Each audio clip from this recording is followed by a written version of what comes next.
জনগণের দাবি, 18 কোটি মানুষের দাবি, আর নয় কোনো হিংসা প্রতিহিংসা, আর নয় রক্তপাত, আর নয় খুনাখুনি, আর নয় জুলাই আন্দোলন, আর নয় আমরা এখন নতুন সরকার এসেছে, জনগণের সরকার এসেছে, অতএব জনগণের সরকার বিরোধী দল সবাই মিলে আপনারা এই জুলাই জুলাই না করে আগে দেশকে বাঁচান, মানুষকে বাঁচান, দেশের মানুষের জন্য কাজ করেন, তারপরে দেশের উন্নয়ন করেন, দেশের ভালো ভালো কাজ করেন, দুর্নীতি বন্ধ করেন, সিন্ডিকেট বন্ধ করেন, ঘুষ বন্ধ করেন, সব কিছু বন্ধ করেন, কাঁধে কাঁধ মিলে কাজ করেন, কর্মসংস্থানের ব্যবস্থা করেন, গার্মেন্টস প্রতিষ্ঠানগুলো চালু করেন, বন্ধ গার্মেন্টসগুলো চালু করেন, এবং কীভাবে রেমিটেন্স আনা যায় বিদেশে প্রবাসে রপ্তানি করে পোশাক রপ্তানি কীভাবে আরও বাড়ানো যায়, কীভাবে বন্ধ গার্মেন্টসগুলো রয়েছে সেই গার্মেন্টসগুলো চালু করা যায় সেই ব্যবস্থা করেন।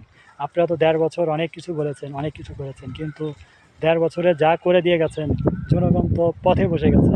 18 কোটি জনগণের 5 কোটির মতো বেকার হয়ে গেছে, কর্মসংস্থান অনেক ব্যাহত হয়েছে। 1.5 বছরে ডক্টর ইউনূস মোহাম্মদ কিছুই দিতে পারেনি। এত নাম করে নোবেল জয়ী ডক্টর মোহাম্মদ ইউনূসকে সরকার প্রধান উপদেষ্টা বানানো হয়েছিল, সে দেশের জন্য অনেক কিছু করবে, কিন্তু সে দেশের জন্য কিছুই করতে পারে নাই। দেশের জন্য সে কিছুই করতে পারে নাই, শুধু দিয়ে গেছে একটা নির্বাচন, আর দিয়ে গেছে এনসিপি নামে একটা দল। সেই দল এসে তারা ক্ষমতায় যেতে পারে নাই, এখন তারা জামাতের সাথে জামাতের সঙ্গে একসঙ্গে হয়ে কাঁধে কাঁধ মিলে নির্বাচন করে পরাজয় হয়ে জনগণের ভোটে পরাজিত হয়ে তারা সংসদে গিয়ে মারামারি করছে জুলাই সনদ নিয়ে। অর্থাৎ জুলাই সনদ আপনারা করেন ঠিক আছে, কিন্তু দেশকে আগে বাঁচান, দেশের মানুষকে বাঁচান, দেশের মানুষকে নিয়ে কাজ করেন, শান্তি কায়েম করেন, দেশকে উন্নয়নের দিকে এগিয়ে নিয়ে যান, দেশের মানুষের কর্মসংস্থানের ব্যবস্থা করেন, সিন্ডিকেট দুর্নীতি বন্ধ করেন। এটাই আমার দাবি, জনগণের দাবি, 18 কোটি মানুষের দাবি। আপনারা যদি আগামী 5 বছরের পরে নির্বাচনে আবার জনগণের কাছে ভোট চাইতে যান, তখন যেন আপনাদের জনগণের কাছে কথা না শুনতে হয়। জনগণ আপনাদের কে ভালো করবে না করবে সেটাই দেখবে, তখন ভোট দেবে, জনগণ বিচার করবে, তখন ভোট দেবে। জনগণের কাছে তো যাইতেই হবে, ভোট তো হবেই, ভোটের মাধ্যমেই তো আসতে হবে। আপনারা যদি মনে করেন ভোট হবে না, ভোট হবেই, গণতন্ত্র দেশ, ভোট হবেই, 5 বছর পর পর ভোট হবেই। অতএব ভোটের মাধ্যমে আবার যদি ক্ষমতায় আসতে চান, বিরোধী দলে গিয়েছেন, আর হানাহানি রক্তপাত না করে, জুলাই সংস্কার নিয়ে আর ওই সংসদে গিয়ে মারামারি না করে, ঠান্ডা মাথায় কাজ করে আপনারা দেশকে বাঁচান, মানুষকে বাঁচান।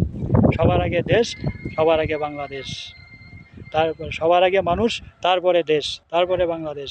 অতএব মানুষ যদি ভালো না থাকে, মানুষের যদি কর্ম না থাকে, মানুষের যদি ভালো কিছু না দিতে পারেন, তাহলে তো আপনারা দুর্নামের ভাগিদার হবেন।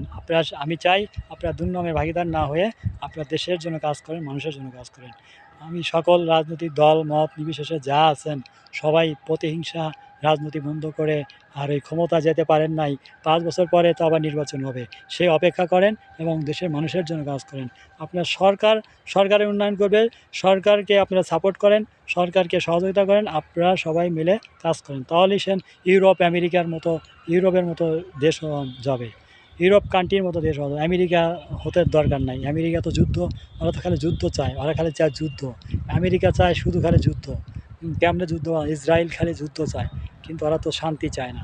অতএব আমেরিকার ইসরায়েলের কথা চিন্তাবাদ ইউরোপের মতো দেশগুলো, অস্ট্রেলিয়ার মতো দেশগুলো, ইউরোপ, অস্ট্রেলিয়া, জার্মান, এদের মতো হতে হবে, সুইজারল্যান্ড, সুইডেন, এদের মতো হতে হবে। এইসব রাষ্ট্র এরা কখনো যুদ্ধ চায় না, এরা চায় শান্তি, দেশের মানুষ, দেশের উন্নয়ন। এদের মতো আপনারা চিন্তা ভাবনা করেন।